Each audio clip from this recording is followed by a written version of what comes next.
Hello friends, मैं सुभाष आप सभी का पहल द लर्निंग पॉइंट में स्वागत करता हूं। दोस्तों, मैं आशा करता हूं कि आप सभी स्वस्थ होंगे और अपनी पढ़ाई को जारी रखे होंगे। दोस्तों, वर्तमान में कोविड-19 के कारण जो वातावरण तैयार हुआ है उससे हम सभी परेशान हैं। किंतु हम सभी अगर भारत सरकार के द्वारा जो निर्देश दिए गए हैं और उपाय बताए गए हैं, अगर हम उन सभी का पालन करेंगे और कुछ दिनों तक अगर हम एक दूसरे से सोशल डिस्टेंसिंग के नियमों का पालन कर कर अपने को दूर रखेंगे, तो हम सभी जानते हैं कि हम कोविड-19 जो महामारी है उसको हरा सकते हैं। तो दोस्तों, मैं आशा करता हूं कि आप सभी इन नियमों का पालन करेंगे और साथ में किंतु अपनी पढ़ाई को जारी रखें। तो दोस्तों, आज मैं आप सभी के लिए झारखंड स्टाफ सिलेक्शन सीजीएल 2019 की जो परीक्षा होने वाली है और जो वैकेंसी आई थी उससे रिलेटेड हिंदी भाषा पेपर 2 के सिलेबस से आज मैंने एक कहानी आप लोगों के लिए चुनी है और उसी से रिलेटेड आप लोगों के लिए उससे जुड़े कुछ तथ्य और प्रश्न तैयार कर लाया हूँ, जिसे आज हम सभी देखेंगे। तो दोस्तों, आज जो हम लोग कहानी देखने जा रहे हैं उसका नाम है वापसी। आप सभी देख रहे हैं, कहानी का नाम है वापसी। दोस्तों, वापसी कहानी जो है वह किनके द्वारा लिखा गया है, तो वह कहानी लेखक कौन है? तो लेखक हैं वापसी कहानी के उषा प्रेमंदा।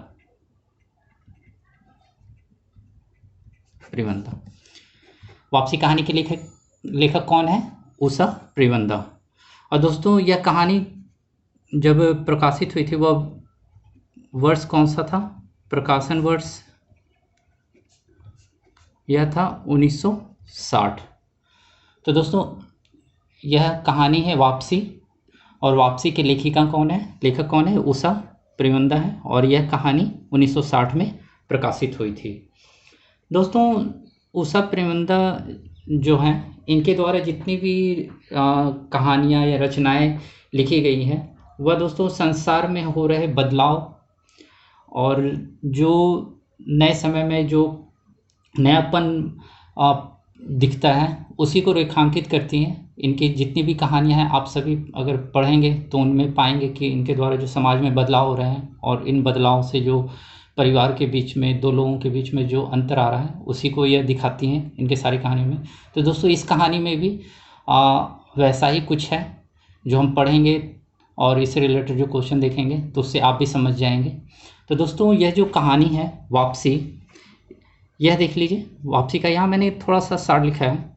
वापसी कहानी में परंपरा और आधुनिकता का द्वंद्व है। परंपरा यानी कि पुरानी जो सोच थी और आधुनिक सोच का द्वंद्व है। ठीक है। आधुनिकता के दौर में दो पीढ़ियों के बीच हो रहे बदलाव व टकराव का लेखा जोखा प्रस्तुत किया गया। यह जो कहानी है दोस्तों एक परिवार का है और उसमें परंपराओं की सोच और आधुनिकता की सोच के बीच का द्वंद्व दिखाया गया है और इस चीज़ के कारण जो दो पीढ़ियों के बीच में टकराव होता है और उनकी सोच को लेकर या और भी चीज़ों को लेकर, तो उसी को इस कहानी में बताया गया है। दोस्तों, वापसी जो कहानी है इसमें एक व्यक्ति हैं जो अपने नौकरी से रिटायर्ड हो जाते हैं, सेवानिवृत्त होकर परिवार के पास लौटकर रहने के लिए जाते हैं और वो कौन है? गजाधर बाबू हैं। गजाधर बाबू सेवानिवृत्त होकर अपने परिवार के पास लौटकर जाते हैं रहने के लिए और उसके बाद अपने ही घर में पराया कर दिए जाने के कटु अनुभवों को चित्रित किया गया है।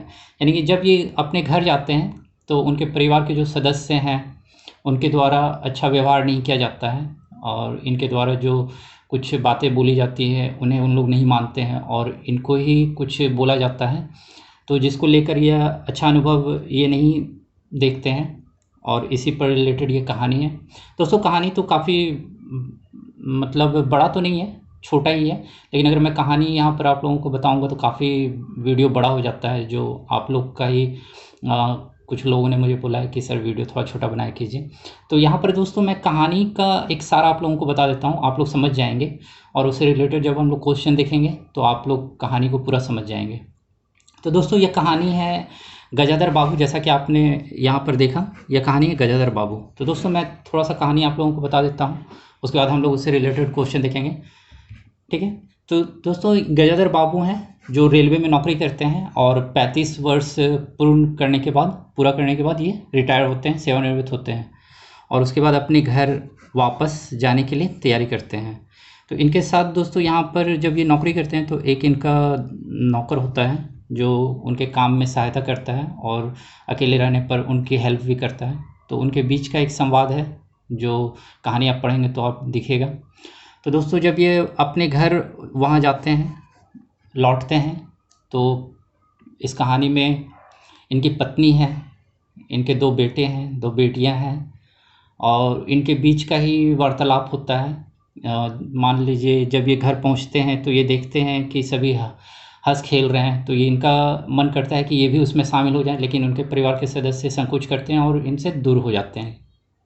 तो दोस्तों यहाँ पर मैं ऐसा नहीं बोलूँगा कि जो नए लोग हैं उनकी सोच ख़राब थी, तो हम लोग बड़े लोगों को देखकर आदर देते हैं, इसलिए उनके सामने ज़्यादा कुछ हंस नहीं खेल सकते। लेकिन यहाँ पर गजाधर बाबू की सोच रहती है कि वो भी उनके साथ शामिल हो जाए उस बीच में और उस समय का आनंद लें। तो और फिर कहानी आगे बढ़ती है दोस्तों।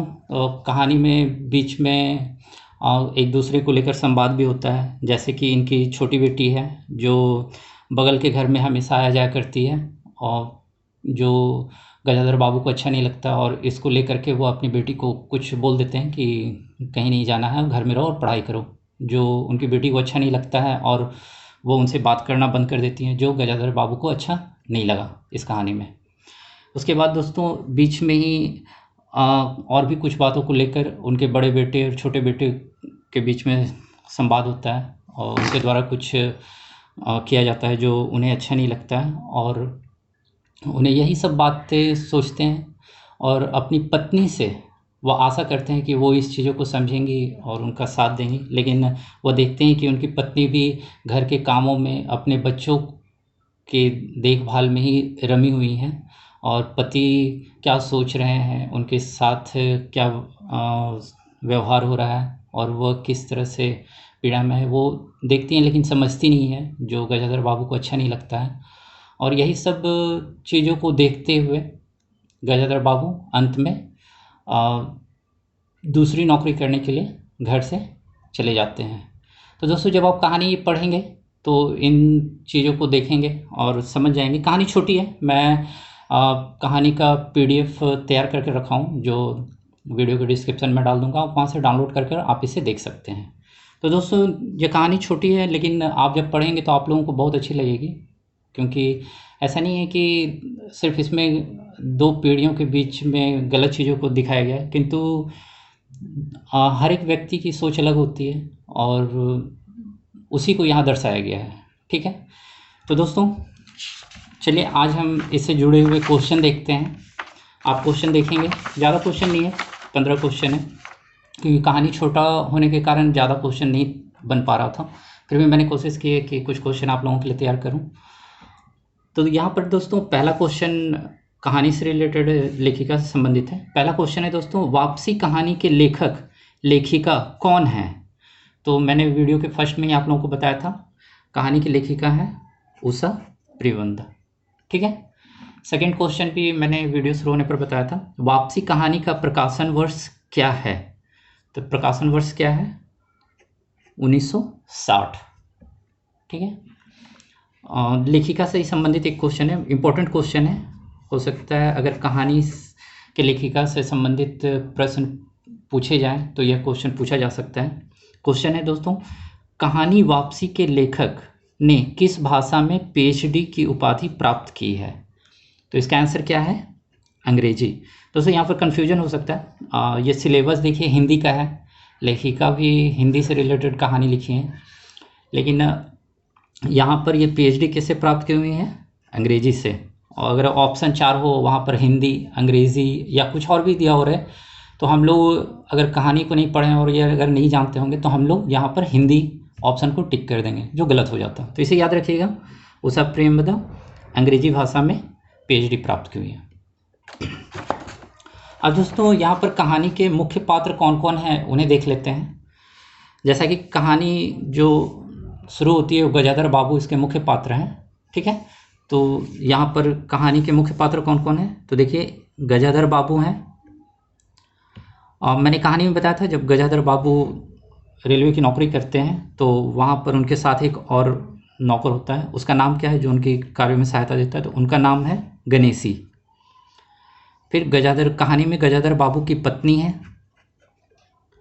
अमर है गजाधर बाबू का बड़ा बेटा, नरेंद्र है गजाधर बाबू का छोटा बेटा, ठीक है।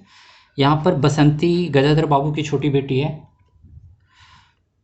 और अमर की शादी हो गई रहती है तो उसकी पत्नी है और घर में एक नौकर है, ठीक है। ये मुख्य पात्र हैं दोस्तों, कहानी इन्हीं के बीच में इर्द गिर्द होती है।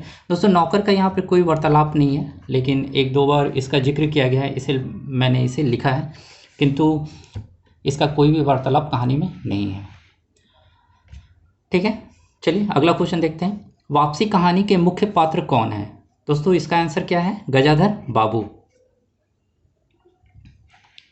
अगला क्वेश्चन, गजाधर बाबू किस क्षेत्र में नौकरी करते थे? तो दोस्तों कहानी में मैंने बताया कि रेलवे में नौकरी करते थे, तो गजाधर बाबू कहानी में रेलवे में नौकरी कर रहे थे।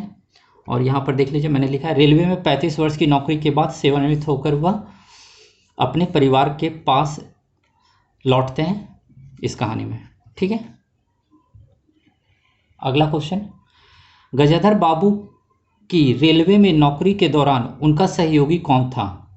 तो उसका आंसर क्या होगा? गणेशी उनके साथ था। अगला क्वेश्चन देख लेते हैं, वापसी कहानी में गजाधर बाबू किस जगह पर रेलवे में कार्यरत थे? तो उसका आंसर है रानीपुर। दोस्तों रानीपुर ऐसा बताया नहीं गया है कि रानीपुर में कार्यरत थे, किंतु कहानी के बीच में एक ऐसा संदर्भ है दिया गया है जिसमें घर पर जब ये लौटते हैं गजाधर बाबू तो नाश्ते के लिए वो इंतज़ार कर रहे होते हैं, तभी उन्हें गणेशी की याद आती है। और क्योंकि सुबह जब नौकरी में थे तो गणेशी इनके लिए सुबह सुबह नाश्ता, कहानी में बताया गया पूरी, गरम गरम पूरी और जलेबी इनके लिए नाश्ते और चाय ला कर रख देता था, और लाने में कभी देर नहीं होती थी क्योंकि घर पर उन्हें थोड़ा समय लग रहा था, तब उन्हें ये सब याद आता है। और उसी बीच में बताया गया है गजाधर बाबू के द्वारा कि वह बोलते हैं कि रानीपुर पैसेंजर भले ही लेट आ जाते थे, लेट आए, ठीक है, किंतु गणेशी नाश्ता लाने में कभी देर नहीं करता।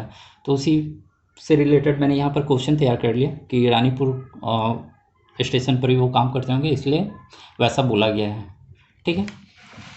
दोस्तों वीडियो छोटा है और सारे क्वेश्चन इंपॉर्टेंट हैं, तो आप वीडियो को पूरा देखिएगा। चलिए अगला क्वेश्चन है, एक कथन है दोस्तों, उसे पढ़ते हैं पहले। इस अगन तक बिटिया की शादी कर दो, यह किसने किससे कहा?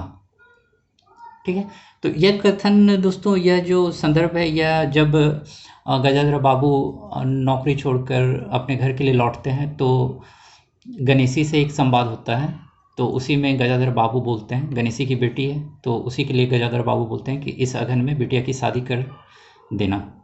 तो यह किसने? तो गजाधर बाबू ने किससे कहा? तो गणेशी से कहा था।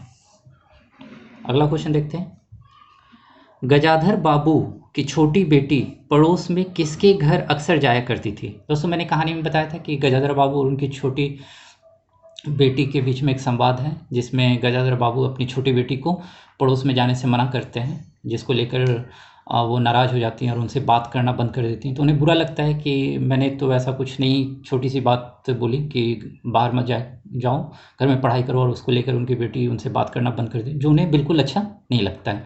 तो उसी से रिलेटेड क्वेश्चन है, गजाधर बाबू की छोटी बेटी पड़ोस में किसके घर अक्सर जाया करती थी? तो दोस्तों उसका क्या नाम है? शीला। शीला के घर वो अक्सर जाया करती थी। अगला क्वेश्चन, तुमसे, यह भी एक कथन है दोस्तों, कहानी के बीच में बोला गया है, ठीक है। तुमसे खाना बनाने को किसने कहा था? यह कथन कौन किससे कहता है। यह भी दोस्तों कहानी के बीच में एक संदर्भ है कि गजाधर बाबू जब घर पहुंचते हैं और देखते हैं कि सारा काम उनकी पत्नी करती हैं, जो काफ़ी बूढ़ी हो गई हैं उनसे, तो वह अपनी बेटी को बोलते हैं कि तुम्हारी माँ बूढ़ी हो गई हैं, तुम लोग काम में हाथ बटाया करो। तो वो बोलती हैं कि दिन का खाना तुम, अपनी बेटी को बोलते हैं बहू दिन का खाना बना लेगी और तुम रात का खाना बना लिया करो। तो उसी में यह संवाद आया है। तो जब वो उनकी बेटी खाना बनाती है तो उसी का यह संदर्भ है कि तुमसे खाना बनाने को किसने कहा था, यह कथन कौन किससे कहता है। तो यह कथन नरेंद्र है, गजाधर बाबू का छोटा बेटा है, बसंती से बोलता है। क्योंकि दोस्तों बसंती को यह काम नहीं करना रहता है, तो वो खाना बहुत ख़राब बनाती है, तो नरेंद्र को गुस्सा आ जाता है। तो वही बोलता है कि तुमसे खाना बनाने को किसने कहा था, तो नरेंद्र ने बसंती को कहा था। अगला क्वेश्चन देखते हैं। कहानी वापसी में बसंती गजाधर बाबू से किस बात को लेकर नाराज हो जाती है। तो दोस्तों मैंने कहानी में 2-3 बार आप लोगों के साथ ये जिक्र किया, उसका आंसर क्या होगा, शीला के घर जाने से मना करने पर। क्यों नाराज हो जाती है, तो गजाधर बाबू ने बसंती को शीला के घर जाने से मना करते हैं, जिस कारण से वह नाराज हो जाती है और उनसे बात करना बंद कर देती है। अगला क्वेश्चन देखते हैं दोस्तों। अगर बाबूजी यह समझें कि, यह भी एक कथन है, अगर बाबूजी यह समझें कि मैं साइकिल पर गेहूं रख आटा पिसाने जाऊंगा तो मुझसे यह नहीं होगा। दोस्तों यह जो कथन है यह किस संदर्भ में आता है, मैं आप लोगों को बता देता हूँ। दोस्तों घर पर एक नौकर है, मैंने मुख्य पात्र में भी आपका जिक्र किया था, कोई संदर्भ नहीं है, कुछ वक्तव्य नहीं दिया गया, लेकिन 2 बार नाम आने के कारण मैंने उसे रखा है। तो दोस्तों जब ये रिटायर होकर के आते हैं तो देखते हैं कि घर में 3-3 पुरुष हैं जो छोटे छोटे काम कर सकते हैं, और उनकी पत्नी के द्वारा जिक्र किया जाता है कि ये नौकर है जो बाहर सामान लाने जाता है तो उसमें पैसा बचता है वो अपने पास रख लेता है, और खाने के लिए बैठता है तो खाता ही जाता है। तो गजाधर बाबू ये समझते हैं कि नौकर की ज़रूरत नहीं है, घर में 3 पुरुष हैं तो काम कर सकते हैं, तो इसलिए वो नौकर को हटा देते हैं।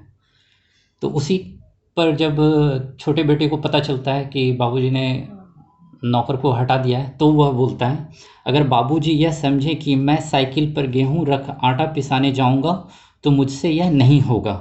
यह कथन किसका है, तो यह नरेंद्र बोलता है। ठीक है, अगला क्वेश्चन है दोस्तों। कहानी वापसी में गजाधर बाबू को किसके मिल में नौकरी मिलती है।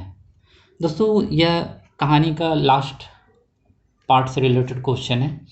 दोस्तों जब गजाधर बाबू अपने घर पहुंचते हैं और कुछ समय बिताते हैं और परिवार के सदस्यों के द्वारा देखते हैं कि उन्हें वो जो चाहते हैं कि मुझे प्यार मिलता और बच्चों लोगों से जो सहयोग मिलता वो नहीं मिलता है, तो वो सोचते हैं कि मेरा यहाँ रहना नहीं रहना परिवार के लोगों के लिए कोई मतलब नहीं रखता है, सिर्फ अगर वो पैसा कमाकर घर वालों को दे दें उनके लिए वही बहुत बड़ी चीज़ है। तो वो निर्णय लेते हैं कि फिर से वो काम करने के लिए जाएं। तो जिस जगह पर वो नौकरी करते हैं रानीपुर में, वहाँ एक चीनी का मिल होता है, तो वहाँ पर रामजी मल हैं, उनका वो चीनी का मिल है, तो वहाँ पर वो नौकरी मिलने की बात अपनी पत्नी से बोलते हैं। तो कहानी वापसी में गजाधर बाबू को किसके मिल में नौकरी मिलती है, तो वह है रामजी मल की चीनी मिल में। ठीक है, और वो वहीं पर काम करने के लिए फिर से दोस्तों रानीपुर लौट जाते हैं, वापसी करते हैं रानीपुर, और इसी संदर्भ में कहानी का नाम वापसी है, न कि अब आप सोच सकते हैं कि रिटायर होने के बाद घर आते हैं ये भी वापसी है, लेकिन कहानी में जो चीज़ बताया गया है, दर्शाया गया है, तो उससे इस कहानी का सार ये निकलता है कि जब वो अपने घर से फिर नौकरी के लिए बाहर जाते हैं तो उसको वापसी बोला गया है। ठीक है, तो दोस्तों ये आज का लास्ट क्वेश्चन है। दोस्तों यहाँ पर मैंने एक क्वेश्चन लिखा है, इम्पोर्टेंट क्वेश्चन है, कहानी में सिर्फ एक बार जिक्र आया है, आप कहानी को पूरा पढ़िएगा, और दोस्तों इसका आंसर आप मुझे मेरे कमेंट बॉक्स में लिख कर दीजिएगा, मैं आप सभी का के जवाब का इंतज़ार करूँगा। क्वेश्चन देख लेते हैं पहले। कहानी वापसी में गजाधर बाबू की बड़ी बेटी का नाम क्या है। इस कहानी में मैंने मुख्य पात्र बताया था, तो वहाँ पर मैंने नहीं लिखा है क्योंकि इनका भी कहीं पर जिक्र नहीं है दोस्तों, सिर्फ एक बार नाम लिया गया है। ठीक है, तो लेकिन नाम लिया गया है और बताया गया है। तो यहाँ पर क्वेश्चन है, इम्पोर्टेंट क्वेश्चन है, कहानी वापसी में गजाधर बाबू की बड़ी बेटी का नाम क्या है। दोस्तों इसका आंसर आप मुझे कहानी पढ़ कर देंगे, मैं डिस्क्रिप्शन में कहानी का लिंक दे दूंगा, आप उसे ज़रूर से पढ़िएगा और इसका क्वेश्चन मेरे चैनल के कमेंट बॉक्स पर ज़रूर से दीजिएगा, मैं आप सभी के आंसर का इंतज़ार करूंगा। तो दोस्तों आज के लिए बस इतना ही। मैंने कोशिश की कि कहानी, छोटी कहानी है, उससे रिलेटेड आप लोगों के सामने जो भी प्रश्न बनते हैं आप लोगों के लिए रखूं, जो आपके एग्ज़ाम की तैयारी के लिए लाभदायक हो। दोस्तों मैं एक और बात आप लोगों को बोलना चाहता हूँ, बहुत से फ्रेंड्स मुझे मैसेज करते हैं कि सर आप हिंदी से रिलेटेड जो भी बुक हैं आप मुझे उसके बारे में बता दें। तो दोस्तों मैं एक बात आपको लोगों को बताना चाहता हूँ कि आप सभी ने हिंदी से रिलेटेड जो भी सिलेबस है आप लोगों ने देखा है, और आप लोग जब सिलेबस को देखते हैं तो आप लोगों को पता चलता है, देखते हैं कि हिंदी के सिलेबस में क्या क्या दिया हुआ है। मैं यहाँ पर एक रखे हुए हूँ, मैं आप लोगों को देखकर बता देता हूँ। देखिए दोस्तों यहाँ पर भाषा के बारे में पढ़ना है, ठीक है, उसी बीच में यहाँ पर देख लीजिए दोस्तों पाश्चात्य सिद्धांत के बारे में पढ़ना है। यहाँ पर प्रयोजन मूलक हिंदी, दोस्तों यह जो है ये ऑफिसेस जो कार्यालय होते हैं उसमें हम लोग किस तरह की भाषा का प्रयोग करते हैं, पत्र किस तरह से लिखते हैं, उसके बारे में पढ़ना है हम लोगों को। उस बीच में यहाँ पर और भी कुछ है। फिर यहाँ पर दोस्तों देख लीजिए साहित्य में काव्य कुंज पढ़ना है, विद्यापति हैं, कबीर हैं, तुलसी हैं, फिर यहाँ भारतेंदु सभी दिए, उस बीच में कहानी भी है।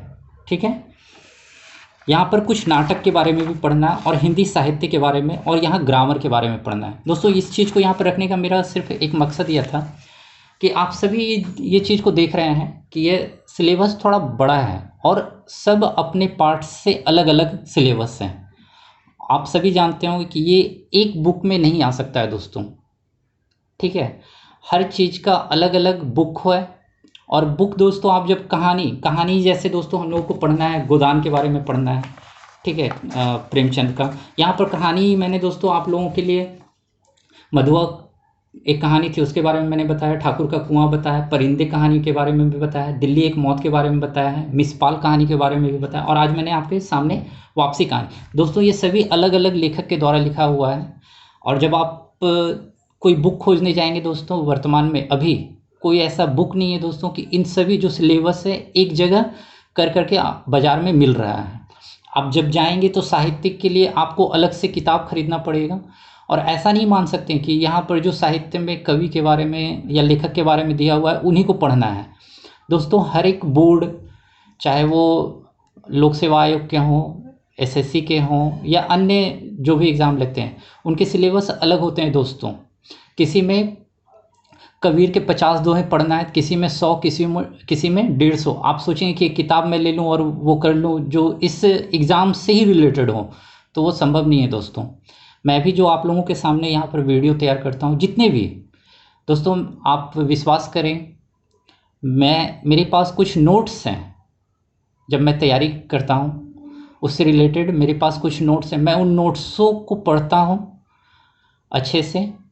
कुछ बुक्स हैं, मैं ऐसा नहीं बोलूँगा सिलेबस से रिलेटेड बुक्स हैं, उस बुक्स को पढ़ता हूँ मैं। दोस्तों एक चीज़ और बताऊँ, मैं राजभाषा विभाग गृह मंत्रालय में वर्क करता हूँ। मेरे यहाँ लाइब्रेरी है, वहाँ पर बहुत सारी बुक हैं हिंदी साहित्य से ही रिलेटेड हैं, तो वहाँ से मैं उस बुक को लाता हूँ, पढ़ता हूँ, और आप लोगों के लिए कहानी से निचोड़ निकाल कर आप लोगों को कुछ क्वेश्चन रखता हूँ और फिर आप लोगों के सामने यह देता हूँ।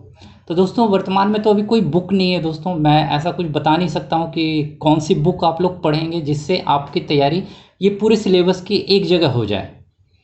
तो दोस्तों आप वेट करें, हो सकता है मार्केट में बुक्स आ जाएं, बहुत सारे प्रकाशन एक जगह कर देंगे, किंतु अभी तक आया नहीं है।